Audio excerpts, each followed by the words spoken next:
Good morning to you. Welcome. Another Wednesday, halfway through the week again. Don't know how it happens. I'm still thinking about money and wealth and belongings and things, and it's led me to a lovely passage in 1 Timothy 6, verses 6 to 10. And it starts with a phrase that has meant a great deal to me all my life, really, when I've been following the Lord. And I've often sat and simply meditated on this phrase. And it's in verse 6, 1 Timothy 6:6. There is great gain in godliness with contentment.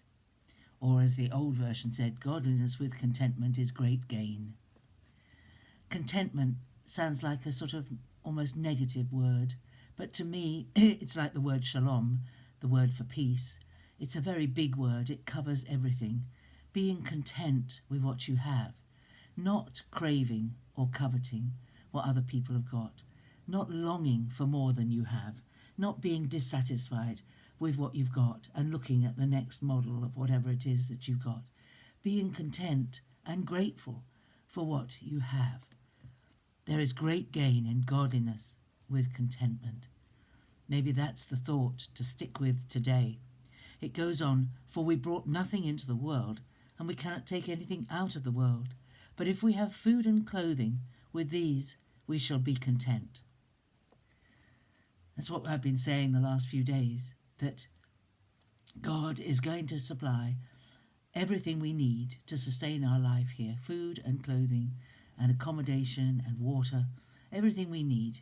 And if you need proof of that, look at the Old Testament, how many times God provided for people who were in a drought situation or who were destitute, who trusted the Lord, and they were provided for by God. It goes on then, but those who desire to be rich fall into a temptation, into a snare, into many senseless and hurtful desires that plunge men into ruin and destruction. For the love of money is the root of all evil. It is through this craving that some have wandered away from the faith and pierced their hearts with many pangs. The love of money is the root of all evil.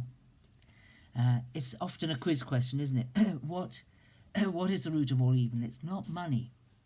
It's the love of money.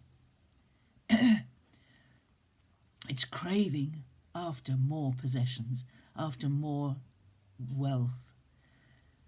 It's craving, it's covetousness, it's wanting bigger and better. It's having our heart set on material things.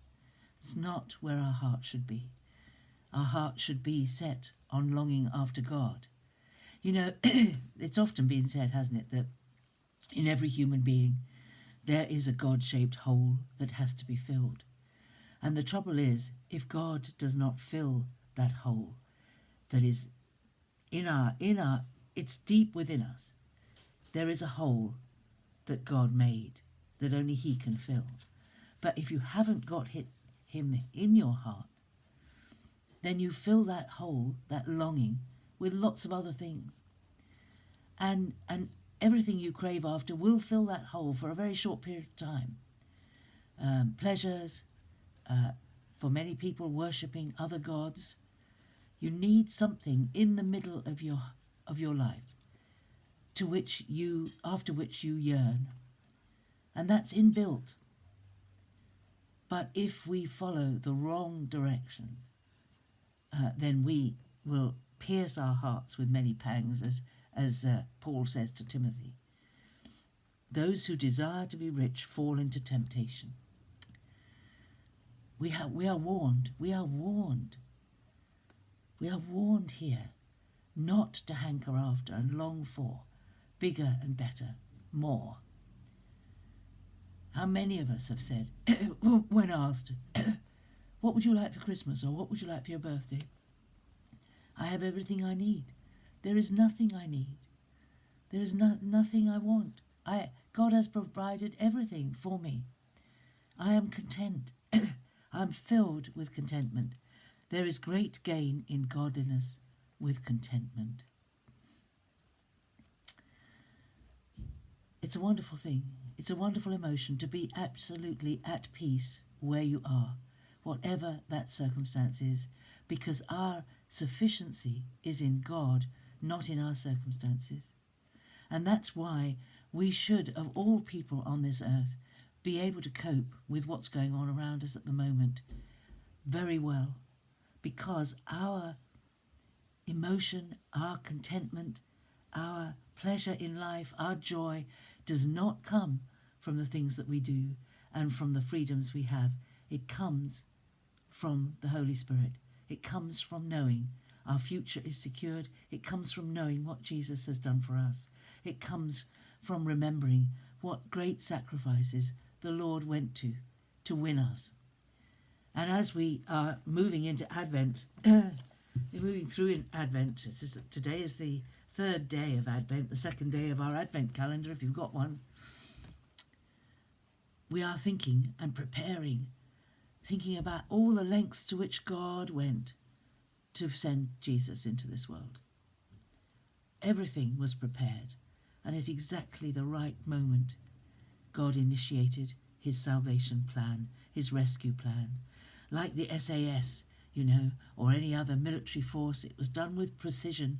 Everything was perfectly timed, perfectly set out by God, so that the greatest treasure this world has ever known could come into the world. Everything was ready. God had even organized this world in such a way that there was an empire over the entire Mediterranean area, and a Roman Empire that, yes, was barbaric in many of its ways and brutal in many of its ways, but by the time Jesus came, perfect peace had been established over the entire Mediterranean basin. All the countries around the Mediterranean were at peace. There was a peacekeeping force in every major town and city. There was a rule of law, rule of peace that everyone obeyed. There was a language that was spoken throughout the known world. No one needed a passport to travel from place to place. There were no restrictions. It was an amazing world into which Jesus came. And it was ready. It was primed, perfectly ready for him to come. And even to ponder that is amazing. We can be content that God has everything in hand, that God is never caught out by anything that happens. He knows, he understands, and everything works together for good, for our good. And sometimes we're so caught up with the situation we don't actually know what is our good. But God knows what is our good.